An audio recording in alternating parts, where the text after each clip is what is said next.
I'm not sure where the honourable member is going, where he keeps harping about red benches and green benches.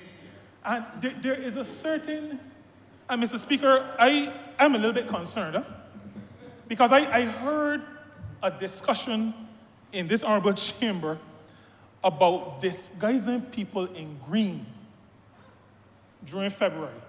Now, lime green is the color for St. Peter. So I don't know about disguising people in green, but today, the honourable member for Christchurch South prefers green benches to red benches. So I'm not sure, well, I almost said I'm not sure where his head is at. I'm not sure if his head is at. Something seems wrong, and I am concerned. I am concerned because the honourable member is not the worst person I know. So I'm concerned about his health and about his ability.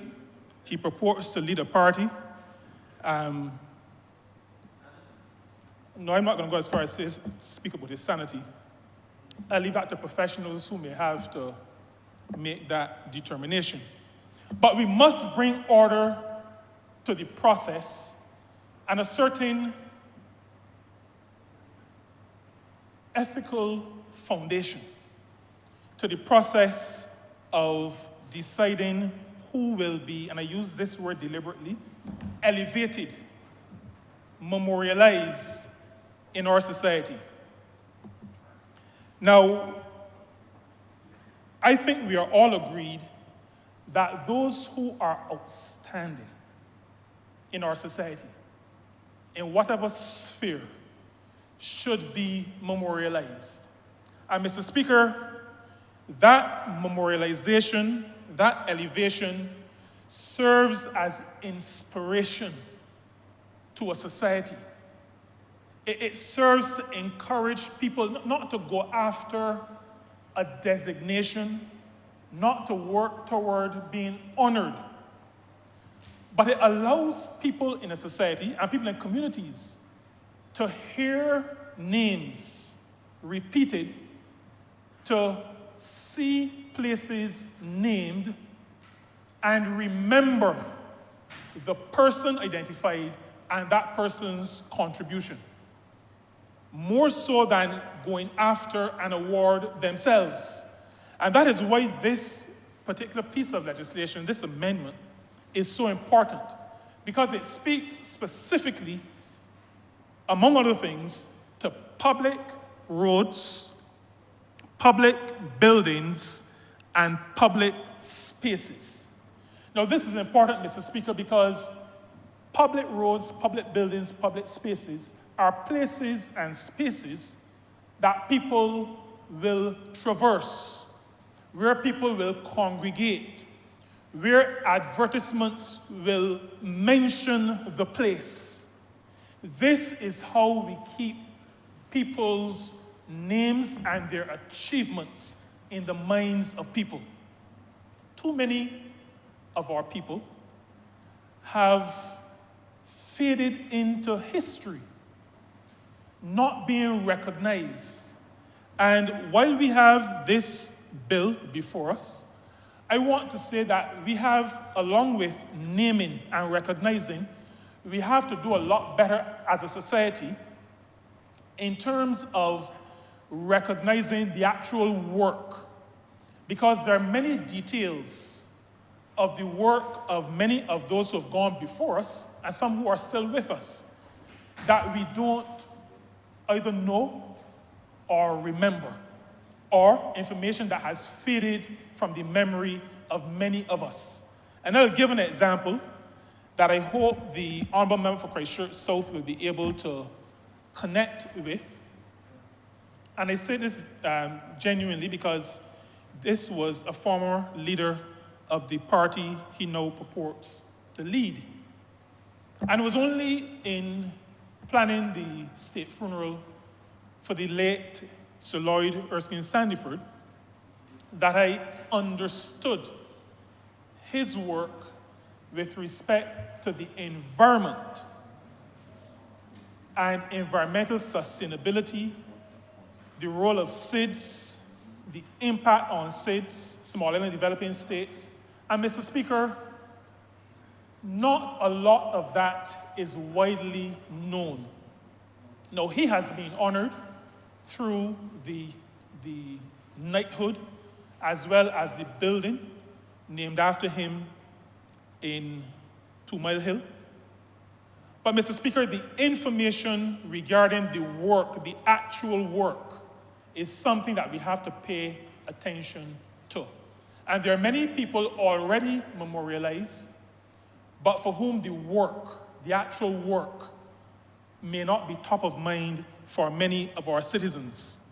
And so I am absolutely delighted, and I am pretty sure that my colleagues are as well, that this legislation, which will allow us in a more systematic, organized, and robust way address the matter of the naming of persons and the memorializing of their work. Now, this is not just a matter that a cabinet has been interested in or that a parliament is interested in. 2 years ago, the St. Peter Parish Independence Committee had as its project his story, her story. And they went around the communities in Barbados, and they were able to document some ordinary people, people we call ordinary people, who have made outstanding contributions. And I had the privilege, Mr. Speaker, on National Heroes Day, I think it was 2023, to go to Speightstown and to speak and to unveil a monument which is close to the car park, the BTI car park in Speightstown, where the names of various heroes of St. Peter have been inscribed. That monument is the result of people at the community level, at the grassroots level, recognizing that people who have contributed ought to be recognized, ought to be acknowledged, ought to be memorialized. What Cabinet agreed and what Parliament is now debating is an extension of that. The recognition that we ought to give honor where honor is due. That is itself a very biblical principle. And I know those who have diplomas in theology. I don't have, but there are some among us who have diplomas in theology. One just spoke to another in this honorable chamber.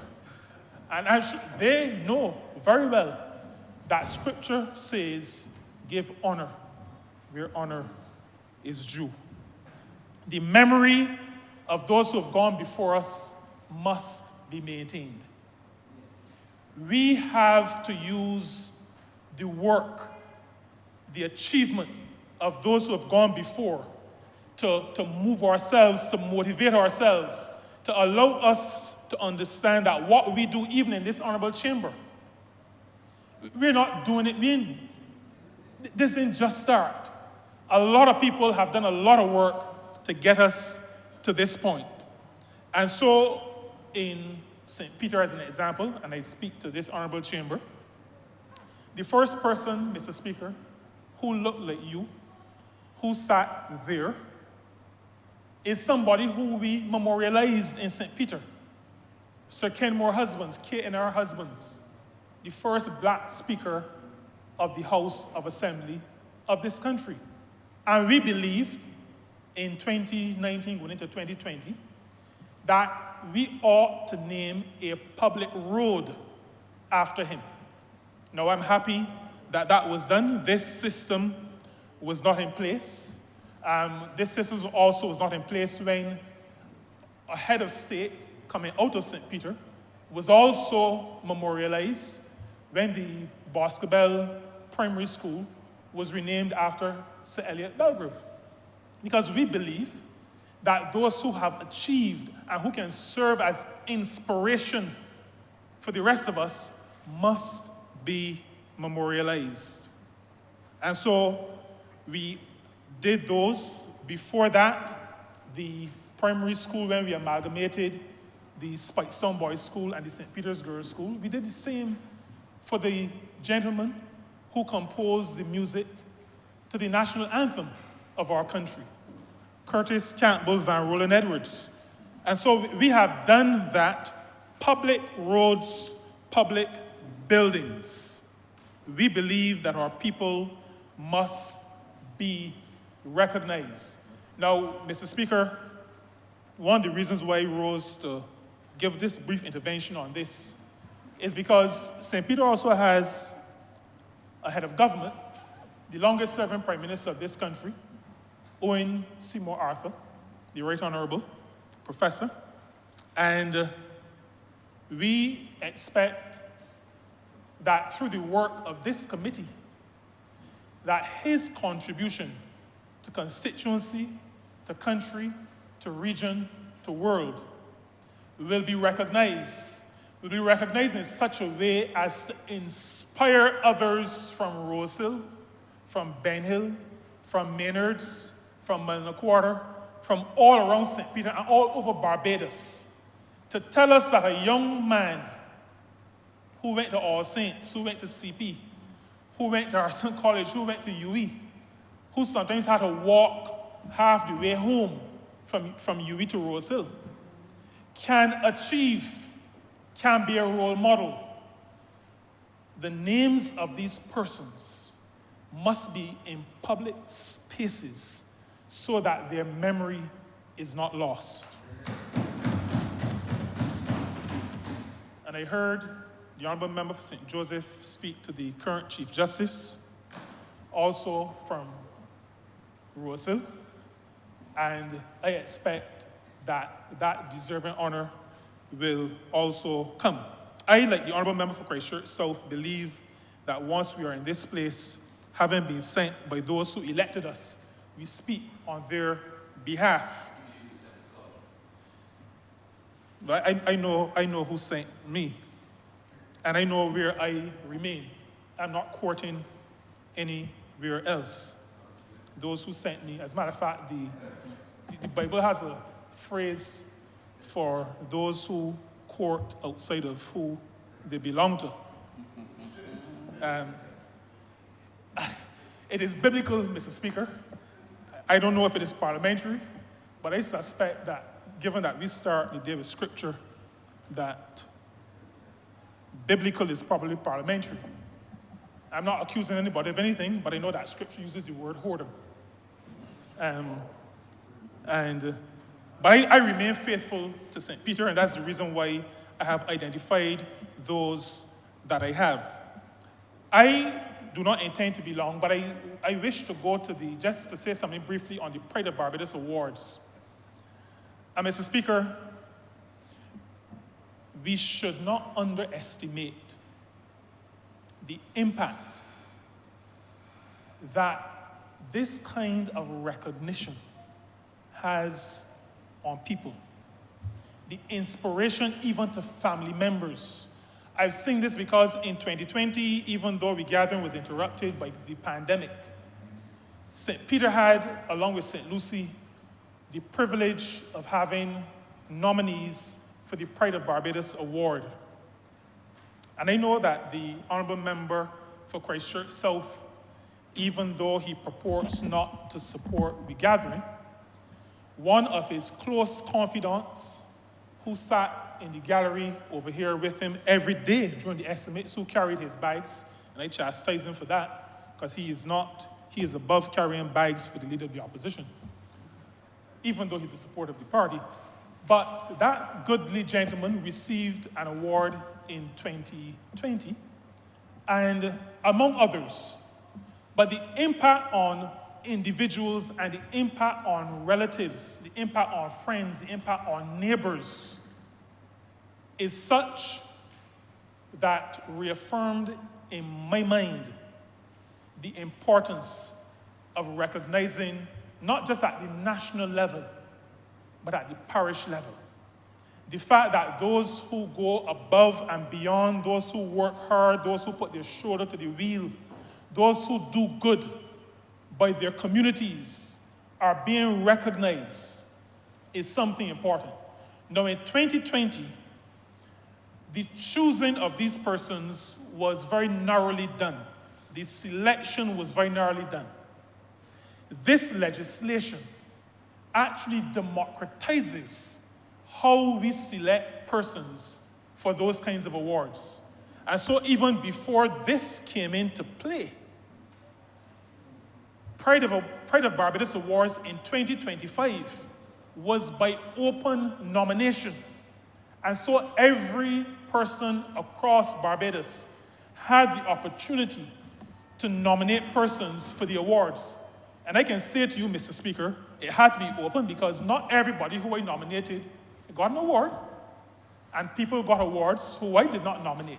So the committee examines, it allows for every person, not just those of us who are elected, who speak on behalf of people, but the people themselves are able to have a voice in those who they want to be elevated, who they want to be recognized, who they want to be memorialized. And so, Mr. Speaker, with those words, I have the greatest honor and pleasure in supporting this bill, in recognizing that memorialization for my people is inspirational.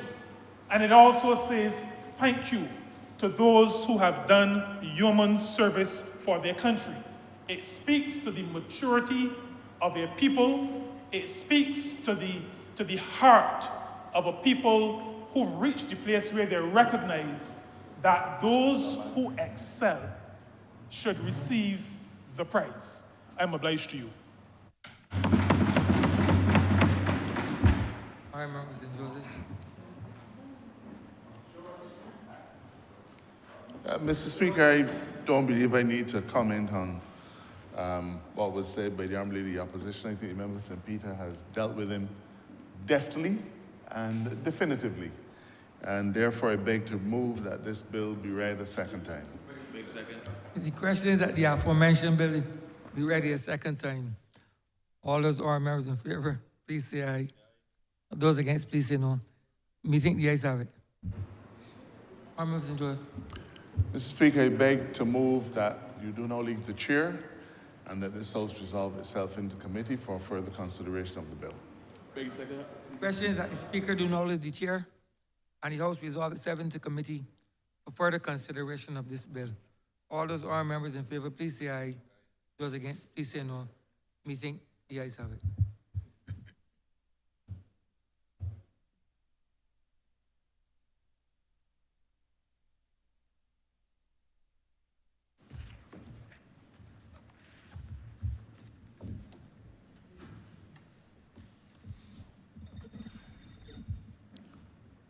This Honourable House is now in committee.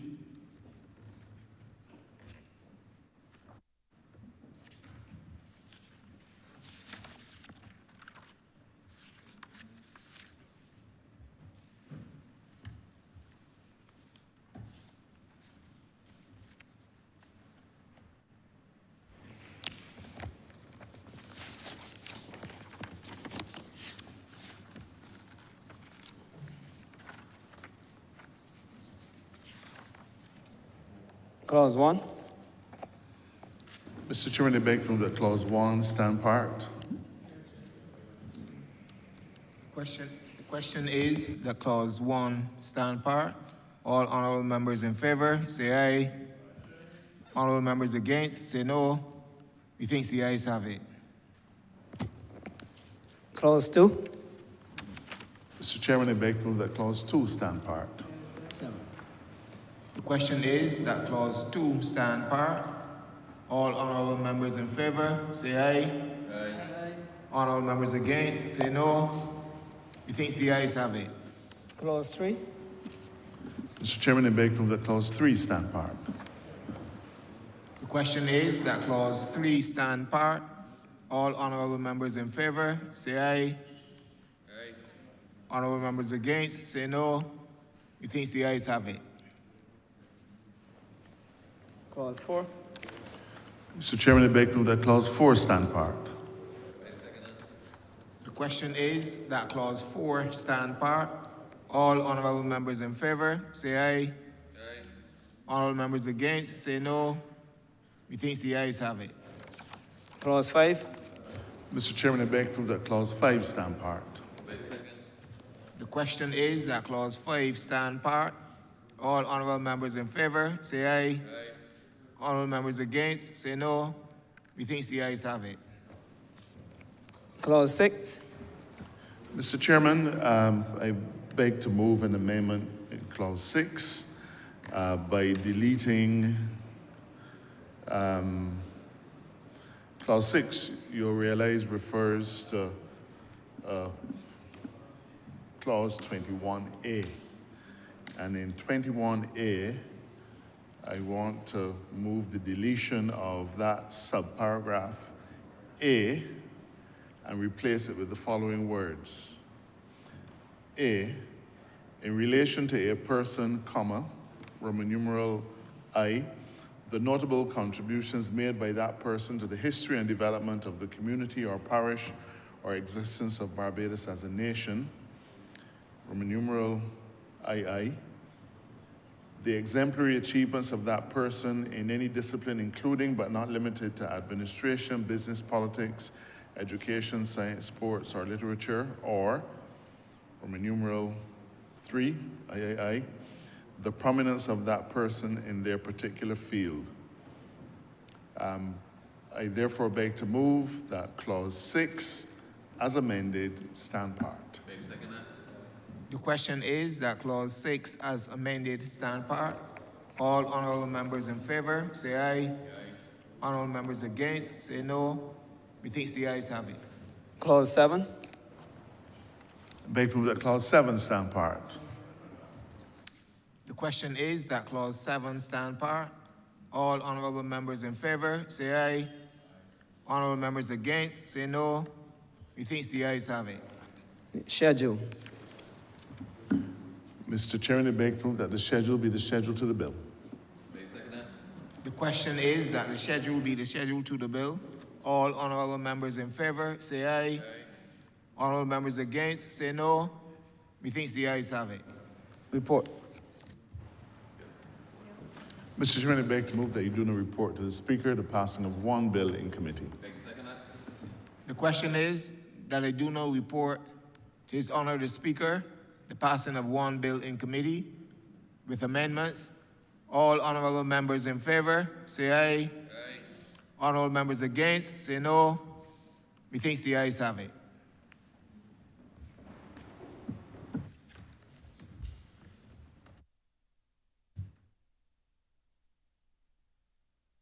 Of committees that report on the passing of one bill with amendments in committee.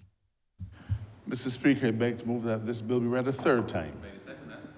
Question is that the aforementioned bill be read a third time. All those honourable members in favour, please say aye. Those against, please say no. Methinks the ayes have it.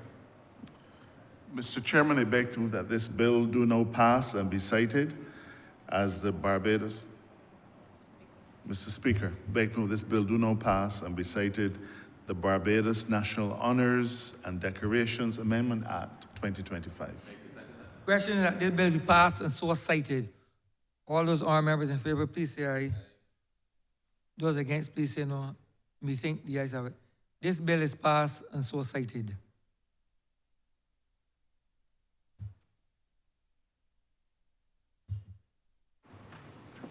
Honourable Leader, Government Business. Thank you, Mr. Speaker. I therefore beg to move the adjournment of the House until Thursday, the 24th of April at 2 p.m.